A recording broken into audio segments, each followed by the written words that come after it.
Qendra kryesore mjekësisë familjare në Gjakov është pajisur sot me një autoambulancë të re. Ushtruesja e detyrës së drejtoreshës së shëndetësisë në Gjakov, Dafina Kazazi Olloni, tha se kjo autoambulancë është e pajisur me të gjitha pajisjet e urgjencës, duke rritur edhe numrin e automjeteve të urgjencës në QKMF.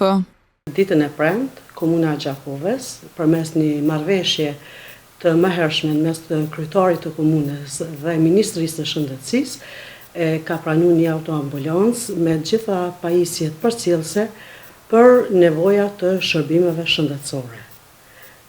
Kjo autoambulancë e rrit në 4 numrin total të autoambulancave, të cilat janë në shërbim të komunitetit sipas nevojës. Kazazi Olloni bëri të ditur se autoambulanca e re do të përdoret për shërbimet shëndetësore emergjente, si dhe për shërbime të tjera sipas nevojave që paraqiten në njësinë e urgjencës.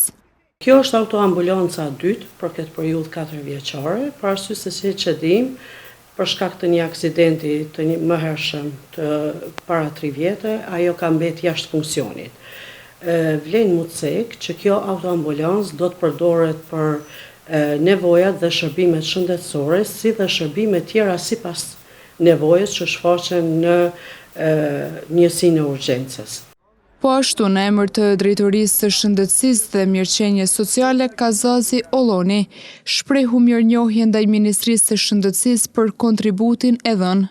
Si Drejtori i Shëndetësisë dhe Mirëqenies Sociale, ne jemi mirënjohës dhe falënderues Ministrisë së Shëndetësisë për kontributin e dhënë, për arsye se do të shërbej, kjo autoambulancë do të shërbej për rritjen e cilësisë, produktivitetin, çka është më rëndësishmja edhe efikasitetin, duke ju përgjigj më së miri nevojave emergjente të qytetarëve.